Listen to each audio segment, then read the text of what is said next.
Hi everyone, I'm Airier, and today we're going to be looking at the first episode of 40K Theory's Quest for Knowledge series. This is also called the Quest for Knowledge, although the later episodes don't have that title, they have a different one.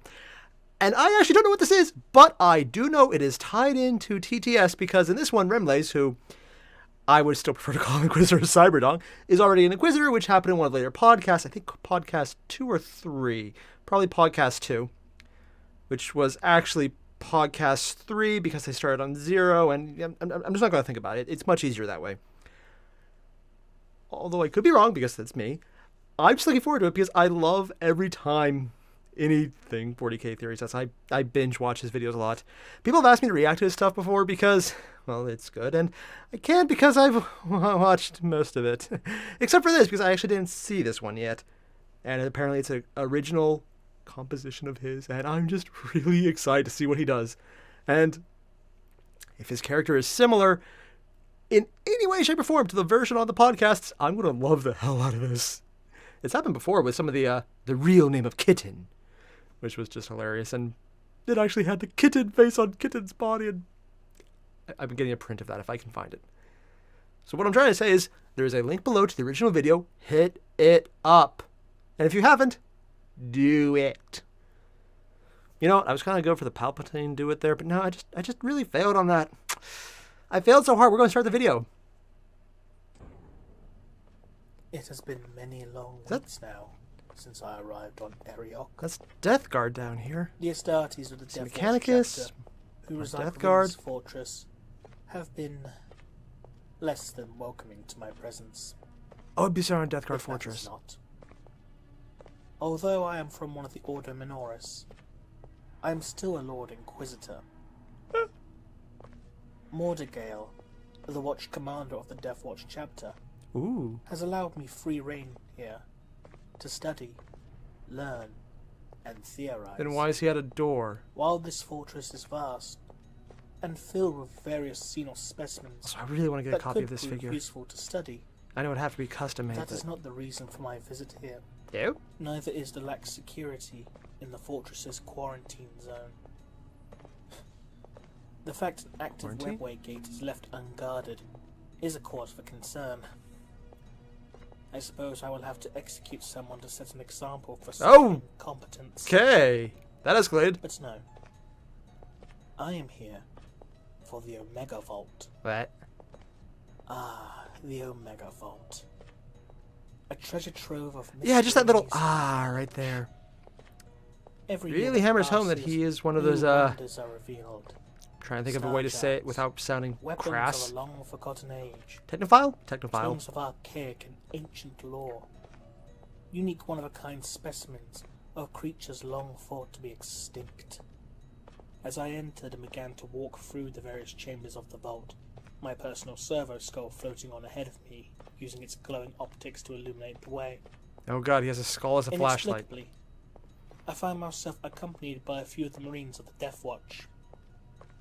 Judging by their feral appearance and sullen disposition, they appear to be of the Volca Fenrica. Oh yeah, space corgis. Mordigale said that the accompanying Astartes were for my own protection, in case there were unknown dangers within Like the a bullet in the head chambers of protection, or vault. actual protection from I things in there? suspect my acquisition of bodyguards was to make sure I wouldn't snoop around too much. Yeah, that too. Judging by the wolves' body language, they seem to be as thrilled as I am in regards to this situation. That is to say, not at all. So, what exactly are you looking for in here? This was the first bit of conversation. Oh, so that's what the people in the And bottom of the corner screen admittedly, are. It surprised me just how out of the blue it was. Knowledge, Would you care to elaborate? the Astartes asked me. Having never worked Can someone from alongside Mars the become a wolves space before, marine? I wasn't used to this kind of informality from an Astartes. Maybe? I guess I'll If have to these find one of his particular videos talking about it. Astartes were sons of Gilliman or Dawn, for example, they would remain silent unless I asked for them to speak, for the most part. I seek knowledge of all kinds. Human, Dude, he sounds different when he speaks physically. beyond the pale. I seek knowledge to find the answers to the great mysteries of this universe. Was that a raptor skull? Seems fairly arrogant if you ask me. Then it's a good thing I didn't. We soon reached the entrance to the innermost vault. The door itself. I want to see how this guy was turns out to be lined right with about it being hundreds arrogant. upon hundreds of locks I've seen the and titles for the other seals. videos. Yeah. The symbols that adorn the locking mechanisms were familiar to me. Various human organizations, Xenos identifier runes, and, surprisingly, even runes representing the ruinous powers themselves. One of the main servo arms from my harness hissed into life with the sound of pressurized gas, and alongside my servo skull began to interface with the vault door. Intentionally or The locking not? mechanisms began to click and whir as they slowly began to unfasten. Dude, I love the sound effect in the by one. background. Really adds atmosphere. We must inform the Watch Commander at once. I turned to the Astartes and shook my head. You will do no such thing, He did Like give you free hell I reign. won't. he growled, turning to leave the vault. The incinerator unit on my other main servo arm armed itself, the pilot's flame bursting into life. Whoa, is he gonna... This igniting promethium. If you take one more step, you will die. That's Is that a threat, you probably not a mechanical good thing to wolf? say.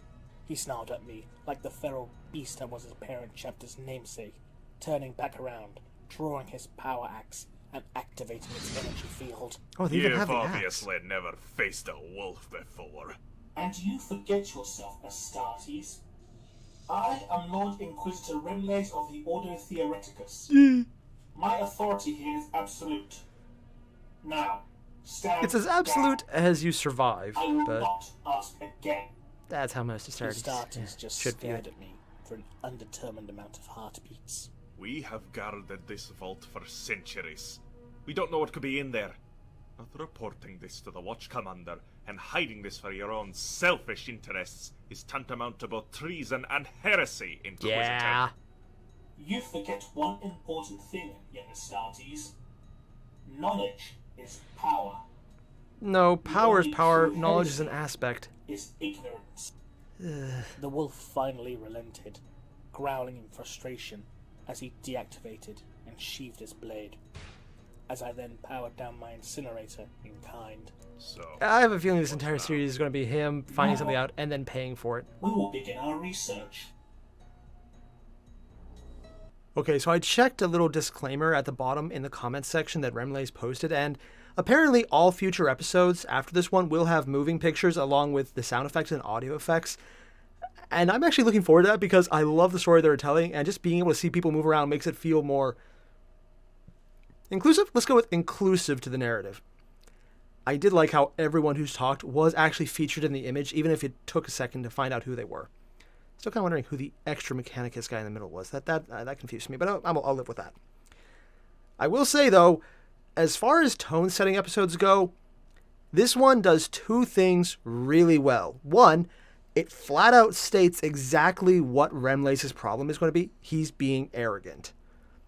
And the Volkathenreika member, ooh, I said it with an accent too, cool, completely spelled it out accurately, saying he's being arrogant, and Remles, being arrogant, shuts him down and calls seniority or rank or whatever it is. And at every step, he's being told not to do something. And you can tell exactly what's going to happen, even if you had no idea what was going to happen, which I don't because I haven't seen the future ones yet. I can see the foreshadowing put there. His problem is he's being arrogant.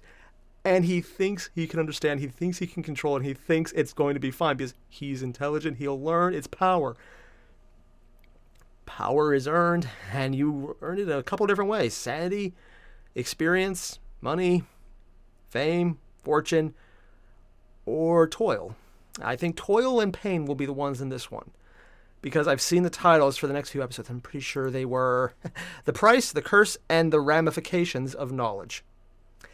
If that doesn't spell out what's about to happen, it should. Because Remles is about to probably find something in the next episode, and everything's going to spiral out of control. I mean, am I possibly wrong? Sure. Yeah, that is entirely likely. It is me, after all. Yeah. But I'm really looking forward to finding out just where this goes, because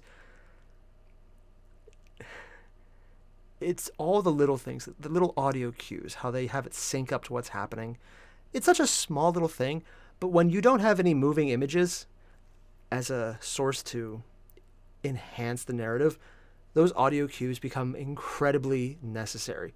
It's why old-fashioned storytellers would make a point to bring music with them to heighten effects. It's also why movies have music, because it sets a tone for the action on screen. It's very integral to do that.